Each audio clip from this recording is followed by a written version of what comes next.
冬蟲夏草係啲乜嘢嚟嘅？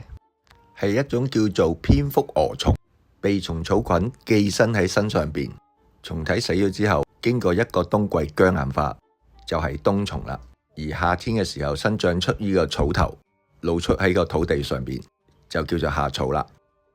冬蟲夏草都有佢嘅特徵㗎，蟲體嘅上中下有3、4、1對嘅腳，一對棕紅色嘅眼啦。蟲背有3密1疏嘅紋，而西藏拿曲速刷嘅蟲草，草頭會有漸變色添。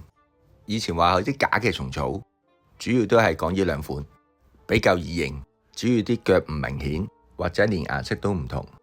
其實都唔可以叫假蟲草，只是產地不同。而叫得做冬蟲夏草，就只有出自呢個青海同埋西藏啦。近呢幾年，人工培植蟲草終於成功啦。以上就係人工培植蟲草同埋野生蟲草嘅分別啦。驟眼咁睇，2種係差唔多樣嘅，有啲人工培植只得1、2個位唔同野生啫。我就買咗啲返嚟比較一下俾大家睇。真正野生西藏拿曲嘅蟲草，身體嘅環紋好清晰，草頭位置嘅身體都唔會話特別雕細得好誇張，啲腳都好清晰，腳係向上嘅，整體嘅顏色都比較自然，唔會話特別偏黃，少少金啡色感覺。蟲體呢就比較硬身嘅，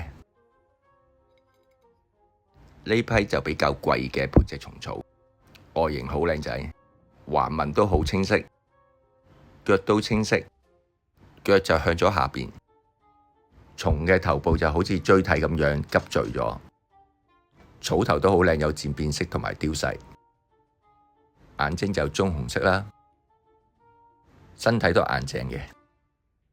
呢批就平啲嘅培植蟲草，環紋都清晰㗎，3節為之一組就冇咁明顯，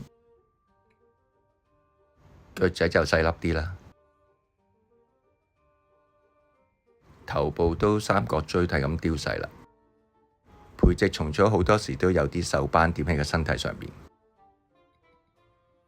就咁比較呢2條，上邊嗰條係比較靚仔啲啦，比較似野生好多添。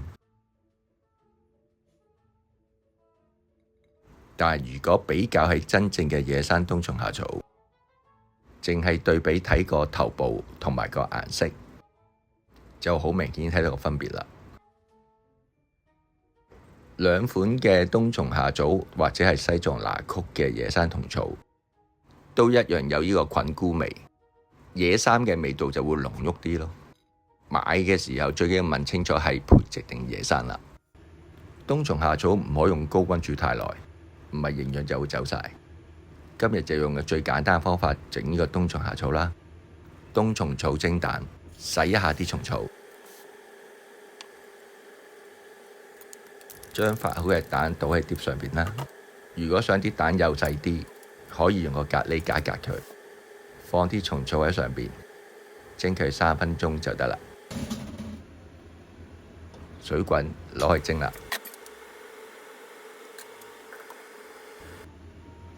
蒸好淋啲熟油上去啦，加少少豉油調味。